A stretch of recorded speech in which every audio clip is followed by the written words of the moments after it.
Dahlia अभी अभी जागी ही थी जब उसके पति ने उसके चेहरे पर थप्पड़ मारा। उसने प्रतिकार नहीं किया क्योंकि उस दौर में एक महिला की जगह सबसे नीचे मानी जाती थी। इसके तुरंत बाद डेलिया ने काम करना शुरू कर दिया, नाश्ता तैयार किया, पूरे परिवार को परोसा और फिर भी उसके पति ने उसे दोष देने का कारण ढूंढ लिया। नाश्ते के बाद डेलिया सीधे काम पर चली गई। वह दिन में 4 नौकरियां करती थी। वह अपने अधिकांश सहकर्मियों से तेज और बेहतर थी, लेकिन उसका वेतन शर्मनाक रूप से कम था, सिर्फ इसलिए कि वह एक महिला थी। घर जाते समय डेलिया ने एक सैनिक की मदद की और धन्यवाद के रूप में उसने उसे एक टुकड़ा चॉकलेट दिया। रात के खाने में उसने बच्चों के लिए चॉकलेट निकाली, लेकिन उसके पति का चेहरा ठंडा हो गया। यह उस वेश्या के लिए है, उसने कहा।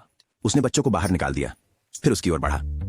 अगले कमरे में लड़के गहरी नींद में थे, जैसे कुछ हुआ ही नहीं था। और जब सब खत्म हो गया तो डेलिया को अभी भी अपने पति का कॉलर ठीक करना पड़ा ताकि वह बाहर जाकर किसी और के साथ रात बिता सके। यहां तक कि उसकी बेटी भी उसे नहीं समझ पाई। इससे बेहतर है कि मैं इसे खत्म कर दूं जैसे मैं मारता हूं, उसने कहा। लेकिन लड़की को यह नहीं पता था कि डेलिया के पास कोई रास्ता नहीं था।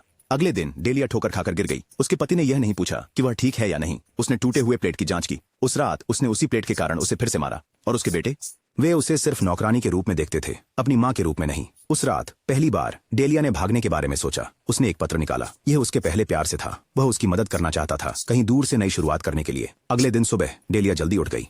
उसने अपनी बेटी के लिए पैसे और एक नोट छोड़ा, फिर दरवाजे से बाहर चली गई।